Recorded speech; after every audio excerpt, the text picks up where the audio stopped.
नमस्कार भक्तों, आज हम अत्यंत पावन, कल्याणकारी और मोक्षदायिनी आमल की एकादशी व्रत कथा का विस्तार से श्रवण करेंगे।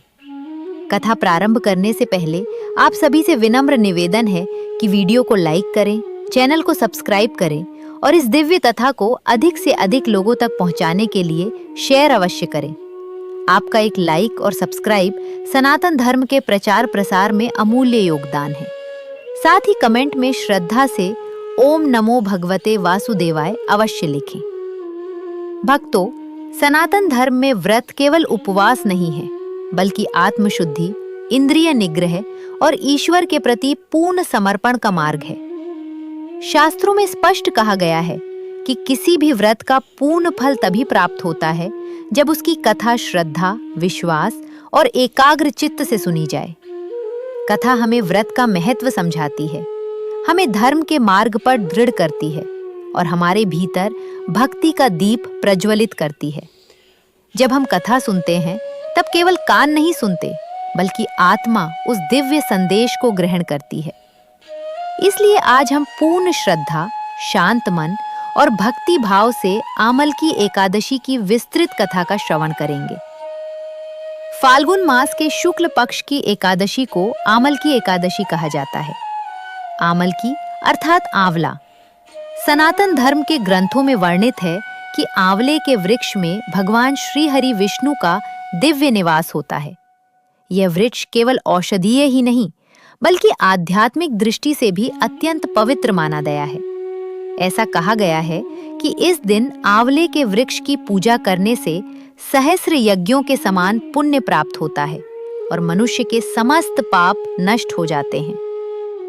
अब आरंभ होती है वो पावन कथा जिसका वर्णन प्राचीन पुराणों में मिलता है। प्राचीन काल में वैदिशा नामक एक अत्यंत समृद्ध, सुंदर और धर्मनिष्ठ नगर था।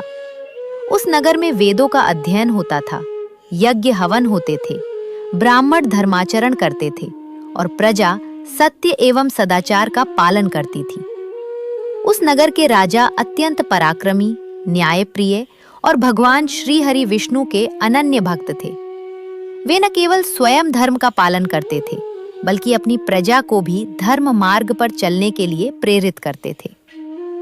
राजा प्रत्येक एकादशी का व्रत बड़े विधि विधान से रखते थे। जब फाल्गुन शुक्ल एकादशी का पावन दिवस आया, तब राजा ने समस्त नगर में घोषणा करवाई कि इस दिन सभी लोग आमल की एकादशी का व्रत श्रद्धा पूर्वक करें। नगर में उत्सव का वातावरण बन गया।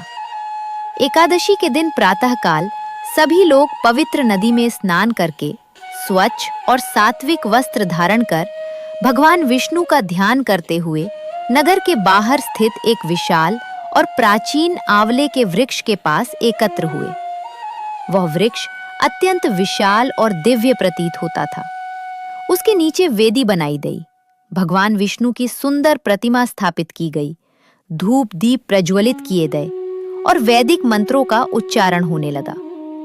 राजा ने स्वयं आंवले के वृक्ष को जल अर्पित किया, चंदन लगाया, पुष्प चढ़ाए और भगवान विष्णु की विधि पूर्वक पूजा की।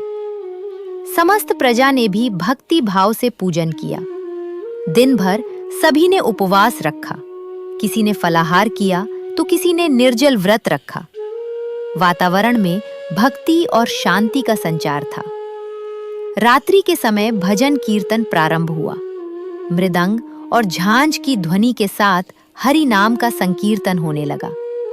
दीपों की ज्योति से पूरा स्थान प्रकाशित हो उठा। राजा और प्रजा सभी ने मिलकर रात्रि जागरण किया।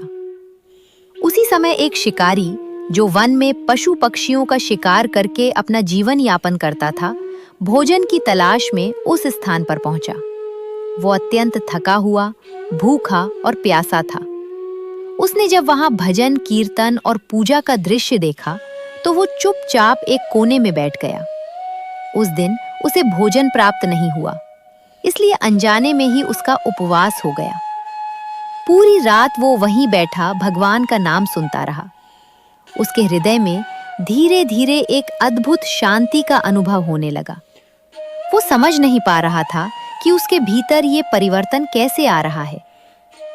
प्रातःकाल जब द्वादशी तिथि आई तब सभी लोगों ने विधि पूर्वक पारण किया और अपने अपने घर लौट गए। शिकारी भी वहां से चला गया। समय बीतता गया और एक दिन उस शिकारी की मृत्यु हो गई। परंतु आमल की एकादशी के दिन अनजाने में किए गए उपवास, जागरण और हरिनाम श्रवण के पुण्य से उसे अगले जन्म में एक श्रेष्ठ कुल में जन्म प्राप्त हुआ। वो एक धर्मपरायण और न्यायप्रिय राजा बना। अपने उस जीवन में उसने सत्य, दया और धर्म का पालन किया। अंततः भगवान विष्णु की कृपा से उसे मोक्ष की प्राप्ति हुई। ये कथा हमें सिखाती है कि भगवान की भक्ति का प्रभाव कितना अद्भुत और चमत्कारी होता है। यदि अनजाने में किया गया व्रत और जागरण इतना फल प्रदान कर सकता है, तो जो व्यक्ति श्रद्धा, नियम और पूर्ण विश्वास के साथ आमल की एकादशी का व्रत करता है, उसे कितना महान फल प्राप्त होगा, इसकी कल्पना भी नहीं की जा सकती। भक्तों, आमल की एकादशी हमें संयम, श्रद्धा, भक्ति और सत्कर्म का संदेश देती है। ये व्रत हमें ये सिखाता है कि जीवन में चाहे कितने भी पाप क्यों न हुए हों, यदि मनुष्य सच्चे हृदय से भगवान की शरण में आता है तो उसका उद्धार निश्चित है। अब आप सभी से निवेदन है कि कुछ क्षण के लिए अपनी आंखें बंद करें और भगवान श्री हरि विष्णु का स्मरण करें।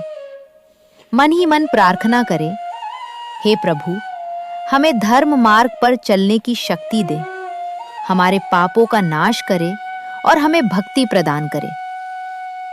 यदि आपको ये विस्तृत और पावन आमल की एकादशी व्रत कथा अच्छी लगी हो तो वीडियो को लाइक करें, चैनल को सब्सक्राइब करें, इसे अधिक से अधिक लोगों तक शेयर करें और कमेंट में श्रद्धा से जय श्री हरि अवश्य लिखें। जय श्री हरि विष्णु, हरि बोल।